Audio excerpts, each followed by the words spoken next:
दिल्लीत आज भाजपच्या पदाधिकाऱ्यांची महत्त्वाची बैठक आयोजित करण्यात आली आहे. या बैठकीला पक्षाच्या सर्व राष्ट्रीय पदाधिकाऱ्यांसह सर्व प्रदेशाध्यक्ष आणि प्रदेश संघटन मंत्रीही उपस्थित राहणार आहेत. या बैठकीत भाजप सदस्यत्व अभियानावर चर्चा होणार असल्याचं समजतं. मात्र तरीही भाजपचा नवा प्रदेशाध्यक्ष निवडण्यासाठी या बैठकीत काही चर्चा होती का ते पाहावं लागेल. या बैठकीसाठी महाराष्ट्रातूनही पदाधिकारी उपस्थित राहणार असून त्यात उपमुख्यमंत्री देवेंद्र फडणवीसांच्या नावाबाबत काही चर्चा होते का हे पाहणं महत्त्वाचं ठरणार आहे. गेल्या आठवड्यात 11 ऑगस्टला मंत्री राजनाथ सिंग यांच्या घरी भाजप आणि RSSच्या नेत्यांची बैठक झाली.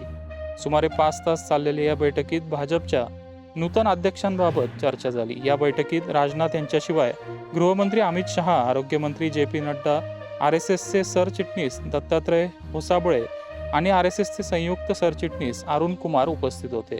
पक्षाध्यक्ष JP नड्डा 20 जानेवारी 2020 रोजी पूर्णवेळ भाजपचे अध्यक्ष बनले होते. यावर्षी फेब्रुवारीमध्ये त्यांचा कार्यकाळ जून 2024 पर्यंत वाढवण्यात आला होता. लोकसभा निवडणुकीनंतर त्यांना केंद्र सरकारमध्ये आरोग्यमंत्री करण्यात आलं. भाजपमध्ये एक व्यक्ती एक पदाची सत्ता आहे, त्यामुळे नड्डा यांना अध्यक्षपद सोडावं लागलंय.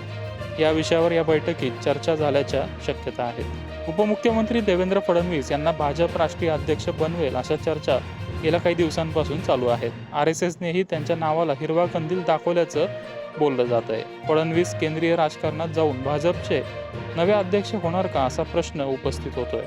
फडणवीसांनी ऑगस्टच्या सुरुवातीला पंतप्रधान नरेंद्र मोदी यांची सहकुटुंब भेट घेतल्यानंतर ते राष्ट्रीय अध्यक्ष बनतील या चर्चांना हवा मिळाली होती. मात्र तरीही याबाबत अजून काहीही स्पष्ट झालेलं नाही.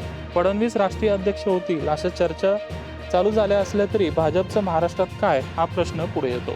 महाराष्ट्र हे मोठं राज्य आहे, शिवाय तेथील लोकसभा सदस्यांवर देशाचं राजकारण मोठ्या प्रमाणावर अवलंबून आहे. महाराष्ट्रात भाजप सध्या तरी उपमुख्यमंत्री देवेंद्र फडणवीस यांच्यावरच अवलंबून आहे. पक्षाचे इतर नेते फडणवीस यांच्या एवढ्या उंचीचे नाहीयेत.